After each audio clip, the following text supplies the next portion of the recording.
नमस्कार दोस्तों, मेरा नाम रिजवाना शेख है। विश्वास नियम, सर्वोच्च सत्य के 7 नियम, सांसारिक और आध्यात्मिक सफलता पाने का विश्वसनीय तरीका by sir Shri part 18 continue करते हैं। आत्म साक्षात्कार पाना सभी का जन्मसिद्ध अधिकार है और मेरा भी। इंसान के मन में आत्म साक्षात्कार यानी मोक्ष के बारे में कई सारी मान्यताएं हैं। जैसे आत्म साक्षात्कार के लिए 7 जन्म लगेंगे, कठिन तप से गुजरना पड़ेगा, संसार छोड़कर सन्यासी जीवन अपनाना होगा, या केवल दिव्य पुरुषों के लिए ही संभव है, हमारे जैसे साधारण इंसान के लिए नहीं आदि।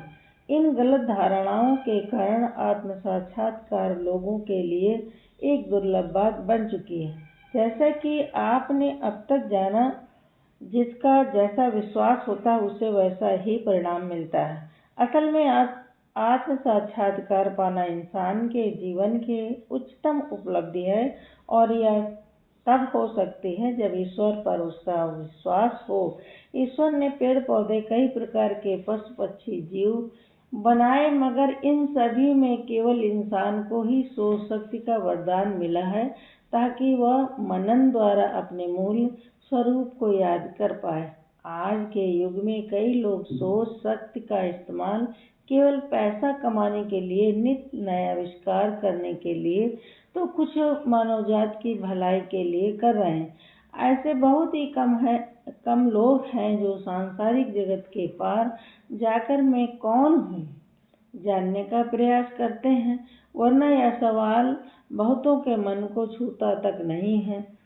वे लोग इस सवाल का उत्तर जाने बिना ही अपना जीवन बिता देते हैं, जबकि मनुष्य जन्म मिलना ईश्वरी कृपा है और मोक्ष प्राप्त उसके जीवन का मूल लक्ष्य। आइए एक कहानी द्वारा इस बात की गहराई को जानने का प्रयास करते हैं। एक बार भगवान विष्णु ने घोषणा की कि वे स्वयं भगवान का मंदिर बनवाने जा रहे हैं। इस खबर से देवलोक में खलबली मच गई। हर कोई इस मंदिर की चर्चा कर रहा था, लेकिन भगवान विष्णु के भक्त नारद मुनि को अलग ही सवाल सता रहा था। वे यह जानने में उत्सुक थे कि इस मंदिर का पुजारी कौन बनेगा। नारद जी स्वयं को भगवान विष्णु का सबसे बड़ा भक्त मानते थे। उनका मानना था कि स्वयं भगवान द्वारा बनाए जाने वाले मंदिर का पुजारी बनने की पात्रता तो उनका सबसे बड़ा भक्त ही रखता है। जब नारद जी भगवान विष्णु से मिलने गए, तब उनसे रहा नहीं गया और उन्होंने भगवान से प्रश्न किया, ए प्रभु, आपके द्वारा बनवाए जाने वाले मंदिर का पुजारी कौन होगा? भगवान विष्णु ने नारद जी की मन की शंका को भांपते हुए जवाब दिया, इस मंदिर का पुजारी मेरा परम भक्त बनेगा, जो पृथ्वी लोक से एक सज्जन है, चांद विश्वास। यह बात सुनकर नारद जी के कान खड़े हो गए।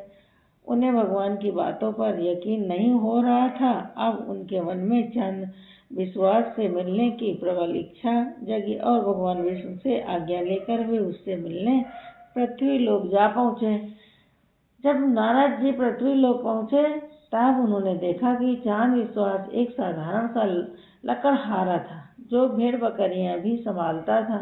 साधारण सी वेशभूषा रखने वाले चांद विश्वास के कंधे पर उसके बूढ़े माता पिता की जिम्मेदारी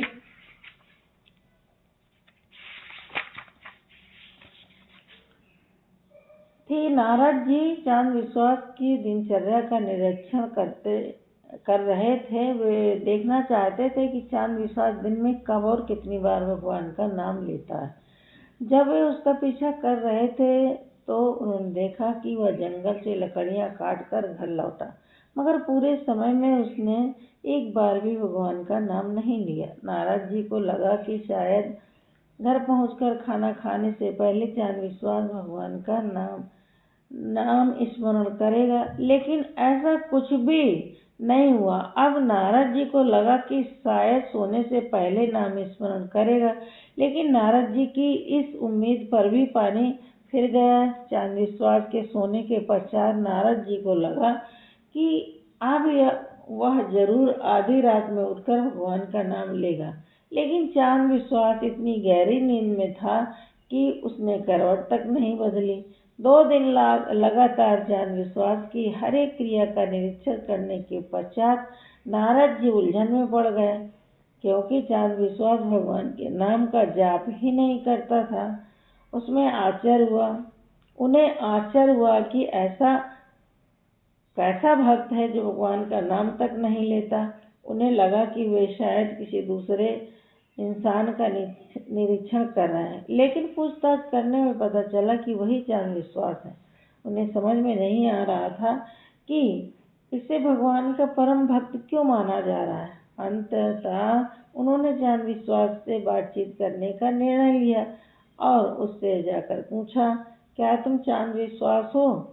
सुना है तुम भगवान के बड़े भक्त हो। जी हाँ, मैं चांदविश्वास हूँ, परंतु मैं तो अपने बारे में भगवान का बड़ा भक्त होने के बारे में कुछ नहीं सुना है, लेकिन देवलोक में तो ऐसी ही चर्चा चल रही है कि तुम भगवान के परम भक्त हो। अगर तुम सचमुच भगवान के परम भक्त हो तो बताओ, क्या तुम्हें ऐसा कोई मंत्र मालूम है जिसे केवल एक बार दोहराने से ही मोक्ष मिल जाए? हाँ, मुझे ऐसा मंत्र मालूम है जिसे दोहराते ही मोक्ष मिल जाता है, चांदविश्वास ने दृढ़ता से जवाब दिया। नारद जी को विश्वास ही नहीं हो रहा था कि इस इंसान को ऐसा मंत्र मालूम है जिसे दोहराने से मोक्ष मिलता है, और अब तक उसने दोहरा कर भी नहीं देखा कि मंत्र काम करता है या नहीं। इस पर नारद जी ने चांदविश्वास को मंत्र दोहराने का निवेदन किया, मगर उसने मंत्र दोहराने से साफ मना कर दिया, क्योंकि उसे पक्का यकीन था कि वह मंत्र दोहराएगा तो उसे मोक्ष अवश्य मिल जाएगा। नारद जी के जरूरत से ज्यादा जोर देने पर चांदविश्वास ने उनसे क्षमा मांगते हुए कहा, मुझ पर अपने बूढ़े माँ बाप की जिम्मेदारी है। जब तक मेरी यह जिम्मेदारी पूरी नहीं हो जाती तब तक मैं यह मंत्र नहीं दोहराऊंगा। नारद जी ने चांदविश्वास को समझाते हुए कहा, मैं तुम्हारे माँ बाप की पूरी जिम्मेदारी लेता हूँ। मैं तुमसे वादा करता हूँ कि अगर तुम्हें मंत्र दोहराने पर मोक्ष मिलती है तो मैं यहीं पृथ्वी लोक में रहकर तुम्हारे माता पिता का उम्र भर ख्याल रखूंगा। तुम उसकी चिंता मत करो, बस मंत्र दोहराओ। क्या आप सचमुच मेरे माता पिता का ख्याल रखेंगे? चांदविश्वास ने अपनी चिंता व्यक्त की। नारद जी ने उसे वादा करके मंत्र दोहराने के लिए राजी किया। ठीक है, अगर ऐसी बात है तो मैं मंत्र दोहराने के लिए तैयार हूँ। इतना कहकर चांदविश्वास ने मंत्र दोहराया और जैसे ही मंत्र खत्म हुआ, पुष्पक विमान आकर उसे लेकर चला गया। चांदविश्वास को मोक्ष प्राप्त हो गया। नारद जी अचंभित थे कि चांदविश्वास का विश्वास क्या कर गया। अब उन्हें ज्ञात हुआ कि चांदविश्वास को भगवान का परम भक्त क्यों कहा गया, क्योंकि उसके मन में ईश्वर के प्रति जरा भी शंका नहीं थी, बल्कि अविश्वास से परे तेज विश्वास था। इसे ही ईश्वर के प्रति सच्ची भक्ति कहा गया, जहाँ संभव कुछ भी नहीं होता। उपरोक्त कहानी मोक्ष प्राप्त करने में विश्वास की भूमिका को बयान करती है। मोक्ष एक अवस्था है जिसे शब्दों में समझाने का प्रयास किया गया।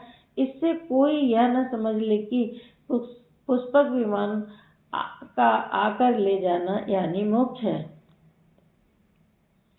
हर इंसान जो कह रहा होता है वह अपने विश्वास की खबर दे रहा होता है। अब जरा मनन करें कि आपका विश्वास कैसा है। क्या आप दोहरा रहे हैं? क्या आपका विश्वास तेज विश्वास बना है?